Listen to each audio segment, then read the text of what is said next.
J'espère que vous avez passé de joyeuses Pâques. Aujourd'hui, c'est l'heure du conclave. On est le 7 mai et aujourd'hui, il y a l'évêque d'Amiens qui va faire une marche pour les vocations, parce que c'est important d'avoir beaucoup de prêtres. Il y a un petit déficit de prêtres en ce moment, je ne sais pas si vous êtes au courant. Et c'est aussi l'heure du conclave. Et donc, il faut prier, très important, prier pour déjà avoir des saints prêtres et pour que le Saint-Esprit insuffle les cardinaux dans la chapelle Sixtine. Là, ils sont enfermés en ce moment, donc il faut quand même un petit peu les aider. Et là, on va aller interviewer l'évêque pour en savoir un petit peu plus. Allez, c'est parti.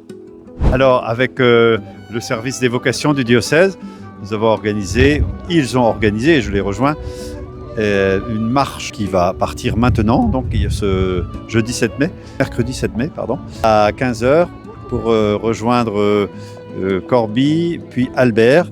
Voilà, donc une marche qui va nous emmener à Corbie pour une veillée, et puis après une marche de nuit jusqu'à Albert pour la messe aux aurores, pour confier le diocèse au Seigneur et prier tout particulièrement pour les vocations spécifiques de prêtres, de religieux, religieuses, laïcs consacrés, puis aussi pour qu'il y ait des familles chrétiennes. Et est-ce que vous allez prier pour le conclave ?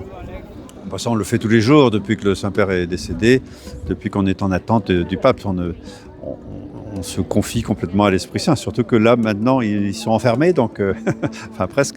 Mais bien sûr, c'est tellement important, la place du pape dans l'Église, qu'on ne peut que prier pour ça. Moi, je vous donne rendez-vous bientôt. Je serai à Rome le 12 mai. Vous allez pouvoir suivre un petit peu mon voyage comme j'ai fait l'année dernière.